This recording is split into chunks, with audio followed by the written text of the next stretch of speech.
Baik, selamat berjumpa kembali adik-adik. Pada kesempatan kali ini kita akan membahas mengenai sifat koligatif larutan, khususnya untuk larutan yang bersifat elektrolit.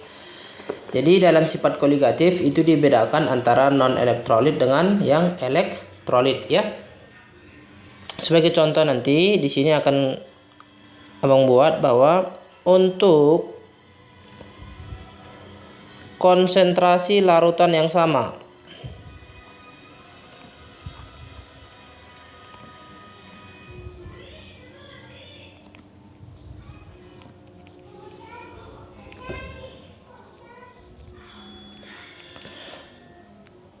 jumlah daripada partikel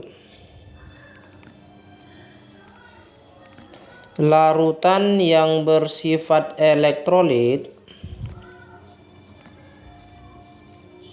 itu lebih banyak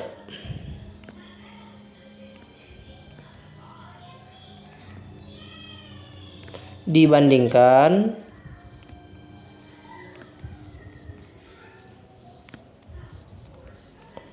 jumlah partikel yang non-elektrolit.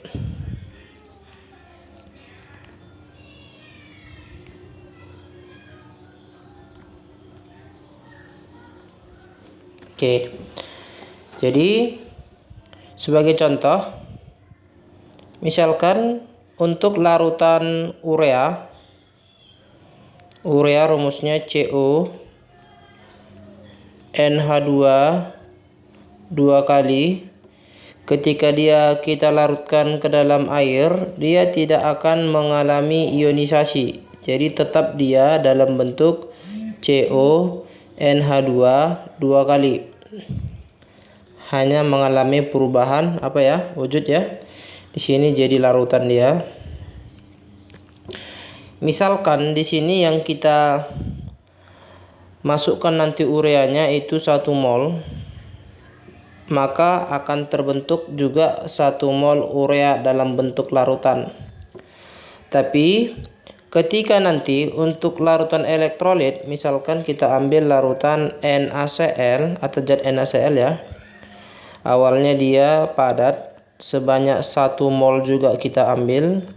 Ketika kita larutkan ke dalam air, maka akan mengalami ionisasi. Jadi Na positif tambah dengan Cl negatif, maka dihasilkan nanti partikel Na positif juga 1 mol, Cl negatif juga 1 mol. Maka kalau kita total nanti jumlah partikelnya ini jadi 2 mol. Sedangkan yang non elektrolit tetap dia 1 mol. Jadi di sini artinya larutan elektrolit itu jumlah partikelnya lebih banyak daripada yang non elektrolit. Penyebabnya itu adalah bahwa untuk yang namanya zat yang non elektrolit, dia nanti tidak mengalami ionisasi. Jadi tidak terion. Sedangkan untuk partikel yang elektrolit dia nanti mengalami ionisasi, jadi dia terion, menghasilkan ion-ionnya. Itulah yang menyebabkan partikel elektrolit lebih banyak daripada yang non elektrolit. Jadi untuk penurunan rumus nanti sifat koligatif larutan elektrolit nanti agak berbeda sedikit dia ya. Bang buat di sini rumus daripada sifat koligatif larutan yang elektrolit.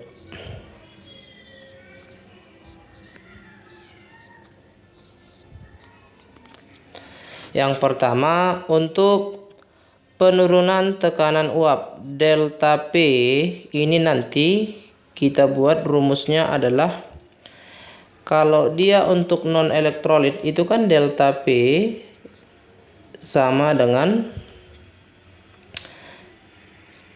XT dikali P0. Kalau kita jabarkan nanti ini menjadi NT per Nt tambah dengan Np terus dikali dengan P0. Kan ini dia. Ini rumus kalau dia non elektrolit. Maka untuk larutan yang bersifat elektrolit, rumusnya nanti delta P itu adalah Nt. Terus ada pengali I-nya dia karena zat elektrolitnya mengalami ionisasi. Per Nt dikali I lagi tambah dengan Np nih. Terus kita kalikan dengan P0-nya. Kemudian untuk penurunan titik beku, maka rumusnya langsung dapat kita buat adalah M molalitas dikali konstanta bekunya dikali dengan I-nya. Langsung saja kali I. Untuk kenaikan titik didih delta Tb langsung dapat kita buat M kita kalikan dengan Kb kita kalikan dengan I. Dan untuk tekanan osmotik, maka P ini dapat kita gunakan rumus molaritas dikali dengan R dikali dengan T dikali dengan I. Ini dia. Ya, apa itu I? I ini adalah faktor Van Hoff.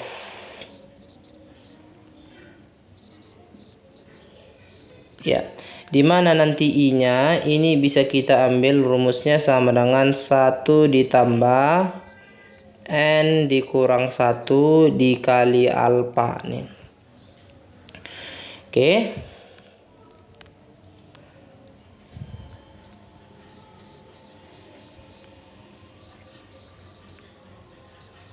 Di mana N di sini adalah jumlah koefisien daripada ion-ion baik kation dan anionnya. Jadi kita jumlahkan koefisiennya. Kemudian alfa itu adalah derajat ionisasi. Itu dia. Oke, itulah dia untuk sifat koligatif larutan yang elektrolit ya. Itu dia. Oke, kita ambil contoh cara menentukan nilai N-nya dulu ya. Contoh penentuan nilai N.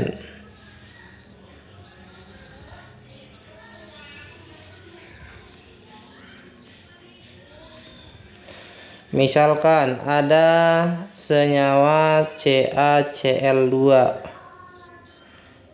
maka nanti kita ionkan Ca2 positif tambah 2Cl negatif. Maka nanti di sini nilai N-nya sama dengan koefisien Ca1 di sini 2, maka 1 tambah 2 hasilnya nanti 3. Itulah nilai N-nya. Kemudian misalkan lagi yang kedua, misalkan ada H2SO4, maka kita ionkan 2H positif tambah SO4 2 negatif, maka N-nya 2 tambah 1 tetap 3 juga ya. Misalkan zat yang ketiga, abang ambil NaCl. Kita ionkan Na positif tambah dengan Cl negatif, maka di sini N-nya nanti koefisien Na1, Cl-nya 1, maka hasilnya 2. Itulah cara menentukan nilai N. Kemudian lagi untuk jika nilai alfa nanti, jika alfa nilainya 1, alfa 1 itu menandakan zat elektrolitnya terion sempurna. Ya, Siapa yang terion sempurna nanti? Yang terion sempurna ini adalah contoh-contoh zat yang bersifat elektrolit kuat.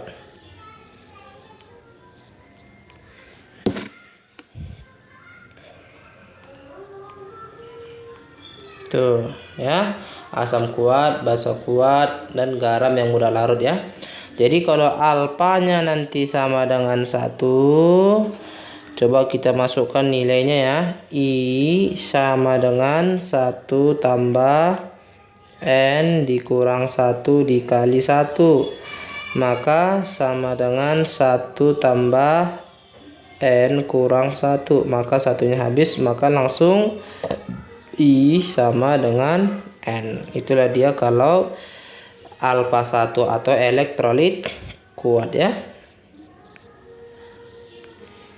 Tuh. Oke, itulah dia untuk teori di awal. Kemudian kita ambillah salah satu contoh nanti. Coba lihat di sini. Sebanyak 0,01 mol magnesium klorida. Magnesium itu deh, ingat dia adalah logam 2A yang bermuatan positif 2. Klorida itu ionnya Cl-. Maka dalam pembentukan senyawa jumlah muatannya harus nanti dalam 0 ya. Maka Cl-nya kita kali 2 biar jumlah muatannya jadi 0. Maka terbentuklah senyawa MgCl2. Dilarutkan ke dalam air sampai volume 500 ml. Jika derajat ionisasi ini alfa ya, 0,8. Tekanan osmotik larutan jika diukur pada suhu 27 derajat Celcius adalah ya. Jadi kita buat dulu deh. Yang pertama yang diketahui ini adalah mol terlarut. MgCl2 dilarutkan, dia terlarut ya, sama dengan 0,01 mol MgCl2 sampai volume, itu volume larutan ya, volumenya sama dengan 500 ml. Kemudian ada alfanya tadi 0,8. Kemudian ada T besar suhu ya, 27 kita ubah ke dalam Kelvin. T suhunya adalah 300 Kelvin dan R katanya adalah 0,08. Maka yang ditanya adalah berapa nilai tekanan osmotiknya. Maka kita pakailah untuk sifat koligatif larutan yang elektrolit ya, karena MgCl2 ini garam ya, ini adalah garam sehingga termasuk yang zat elektrolit. Tekanan osmotik P sama dengan molaritas, kita kalikan dengan tetapannya, kita kalikan dengan suhu, kita kalikan dengan I. Oke. Untuk rumus molaritas itu adalah gram terlarut dibagi dengan mR-nya, kita kalikan dengan 1000 per volume larutan. Di sini satuannya mililiter. Kita kalikan dengan R, kita kalikan dengan T, kita kalikan dengan I. I-nya langsung kita uraikan lagi. Apa nilai I? I tadi rumusnya adalah 1 tambah N dikurang 1 kita kalikan dengan alfa. Ya, itu nilai I-nya nanti. Ingat bahwa gram per mR ini itu adalah mol. Ini mol ya, mol si terlarut. Maka langsung bisa kita masukkan mol terlarutnya ada 0,01. Kita kalikan dengan 1000 per volume larutannya 500. Kita kalikan dengan R 0,08. Kita kalikan dengan T-nya 300. Kemudian kita kalikan dengan I-nya tadi yang nilainya 1 tambah N-nya. N di sini bisa kita ambil nilai N-nya. N-nya ini koefisiennya 1 tambah ini 2 ya, 2 berarti hasilnya 3. Maka 3 kurang 1 kali alfanya 0,8. Ya, inilah nilai I tadi ya. I ya. Maka itu kita selesaikan nanti. Ini habis nilainya 2. Kemudian ini nanti bisa kita buat jadi 24, ya kan? Maka pi sama dengan 0,01. Kita kalikan dengan 2, kita kalikan dengan 24, kita kalikan dengan I-nya tadi. 1 tambah ini 2 dikali 0,8 itu adalah 1,6 ya. Jadi pi-nya nanti sama dengan ini 48 ya, kali 0,01 adalah 0,48. Kita kalikan dengan I-nya tadi itu adalah 2,6 ya. Ya. Jadi tinggal kalikan 0,48 kali 2,6 ya. Jadi tekanan osmotik larutannya nanti adalah 1,248 atmosfer. Jadi jawabannya adalah dodol. Saya. Kemudian kita ambil contoh yang kedua. Penurunan titik beku larutan 28% berat KOH MR56, di mana F adalah 1,8 adalah yang diketahui kadar persen berat daripada KOH ini adalah 28%. Sebenarnya ini bisa kita artikan apa dek? Dalam 100 gram larutan terdapat 28 gram berat si KOH-nya, dan sisanya 100 kurang 28 itu adalah 72 gram air sebagai pelarut ya. Kemudian ada lagi KF sama dengan 1,86 mr si terlarut ya. KOH itu sama dengan 56. Yang ditanya adalah penurunan titik beku delta TF-nya berapa. KOH ini adalah basa ya. KOH itu adalah basa kuat. Asam basa garam adalah bersifat elektrolit. Jadi kita gunakan sifat koligatif larutan elektrolit. Kalau KOH dia nanti terion menjadi K positif tambahkan dengan OH negatif. Jadi di sini bisa kita ambil bahwa nilai N ya, nilai N itu untuk mencari nilai I-nya nanti ya. N itu jumlah koefisiennya. Ini 1, di sini pun 1, maka 1 tambah 1 hasilnya 2. Kita carikan dulu nilai I-nya ya, boleh ya. I sama dengan 1 tambah N dikurang 1 kita kalikan alfa. Jadi sama dengan 1 tambah N-nya tadi 2 ya, 2 dikurang 1. Karena dia basa kuat, itu elektrolit kuat, maka nilai alfanya 1. Maka dapatlah nanti I-nya sama dengan 1 tambah ini 1 kali 1 ya 1, berarti I sama dengan 2. I sama dengan N untuk elektrolitku kuat ya kan. Maka delta TF-nya bisa kita ambil langsung rumus molalitas dikali dengan KF kita kalikan dengan I.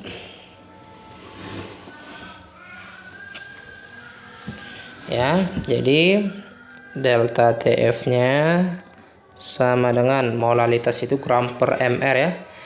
gram terlarut dibagikan dengan mR-nya, kita kalikan 1000 dibagi dengan gram pelarutnya, kita kalikan dengan Kf, kita kalikan dengan I. Jadi gramnya tadi 28, mR-nya dalam soal 56, 1000 per 72, kita kali 1,8 dikali I-nya 2 ya. Tuh. Jadi ada yang bisa kita matikan ya. Ini habis di bawah 2. Jadi delta TF-nya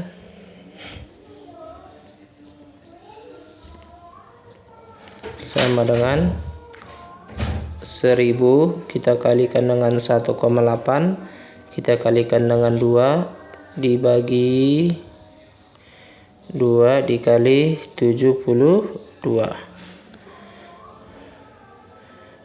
Maka ini bisa mati ya, ini mati. Jadi kita peroleh nanti delta TF-nya adalah 1000 dikali dengan 1,8 itu adalah 1800 ya per 72.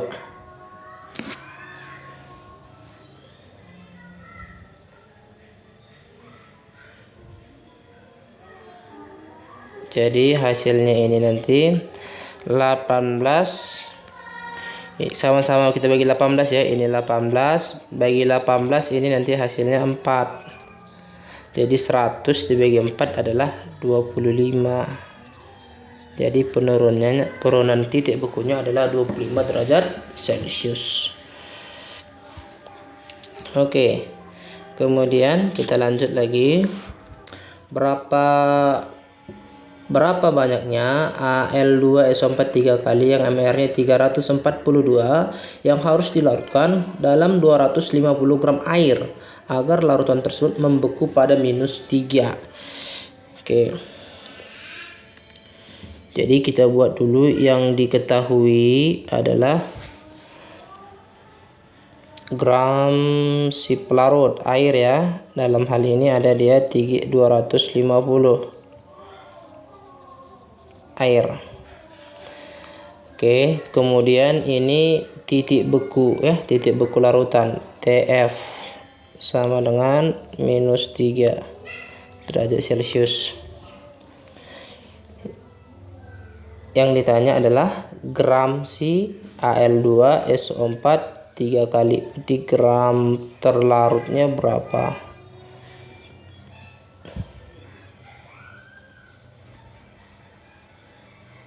Nah, itulah yang ditanya. Oke, kita selesaikan dengan menggunakan rumus sifat koligatif larutan elektrolit. Al2SO4 3 kali. Ini adalah contoh elektrolit ya. Al2SO4 3 kali, kalau kita ionkan nanti 2Al 3 positif tambah dengan 3SO4 2 negatif. Maka nilai N-nya ini kita peroleh 2 ditambah 3 hasilnya 5. Kemudian kita carikan dulu I-nya ya. Untuk I-nya nanti kita cari, tapi dengan menganggap Al2SO4 3 kali ini adalah elektrolit kuat. Elektrolit kuat. Ya, karena dalam soal tidak ada ya, jadi kita anggap dia elektrolit kuat saja. Alfa sama dengan 1. Maka langsung I sama dengan N. Berarti N-nya berapa? 5. Dengan menggunakan rumus penurunan titik beku delta TF sama dengan molalitas, kita kalikan dengan Kf, kita kalikan dengan I-nya. delta TF ini sendiri adalah titik beku pelarut kurang titik beku larutan sama dengan gram, kita bagikan dengan MR-nya, kita kalikan 1000 per pelarut, kita kalikan KF kali I.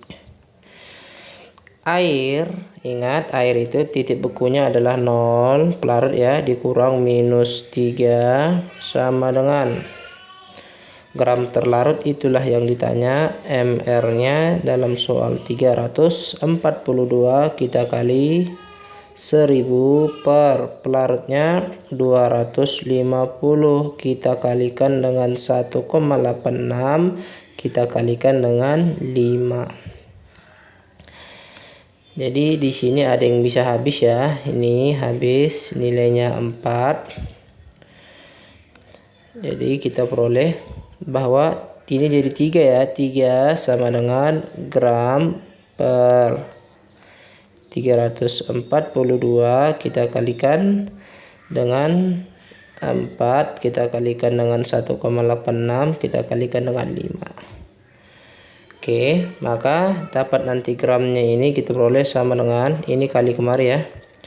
3 dikali 342 per, kalau kita kalikan ini kemari jadi 20 ya. Kita kalikan dengan 1,86 gitu.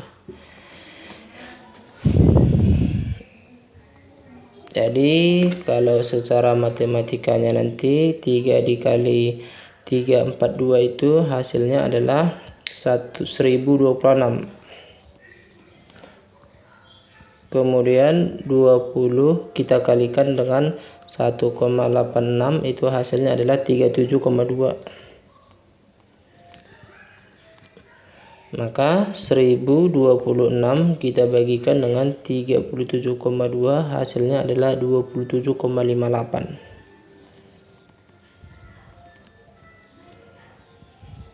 Jadi inilah gram daripada si Al2SO4 3 kali, atau kalau kita bulatkan nanti jadi 27,6 ya. Oke.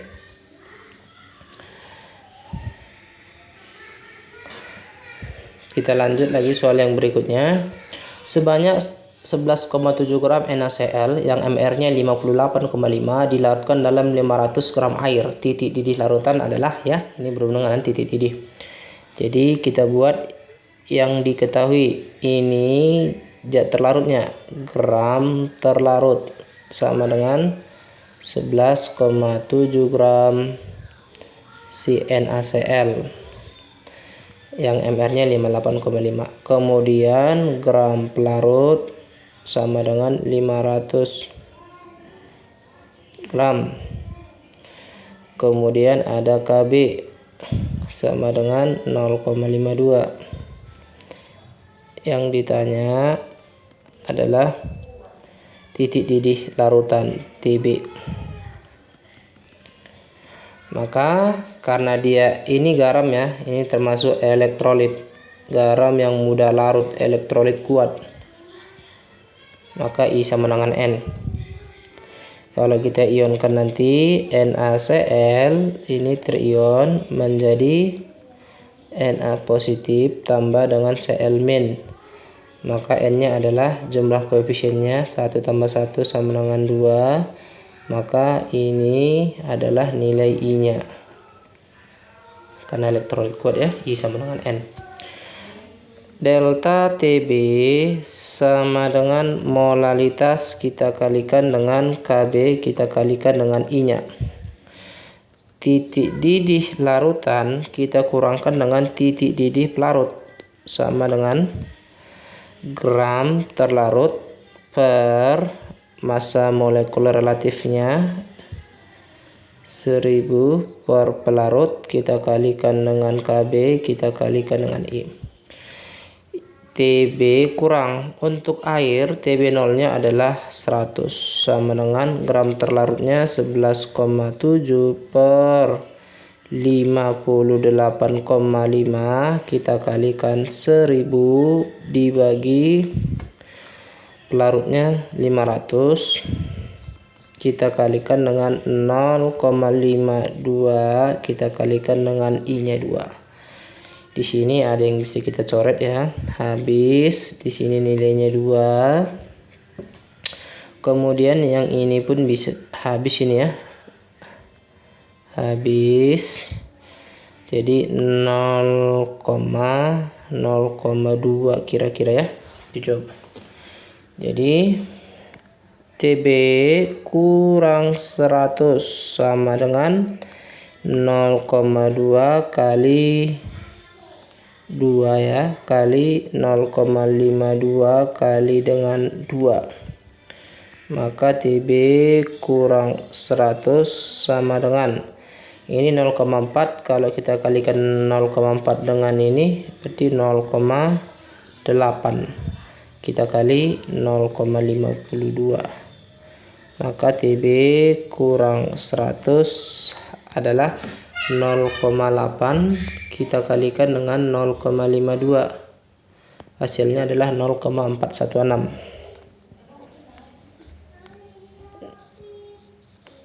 Maka di sini TB-nya sama dengan beda ya, 100 tambah 0,416. Jadi hasilnya adalah 100,416 derajat Celcius ya. Atau kalau kita bulatkan nanti ya 100,42 derajat Celcius. Jadi jawabannya ayam ya. Oke, itulah tadi beberapa soal ya. Kita lanjut di pertemuan berikutnya.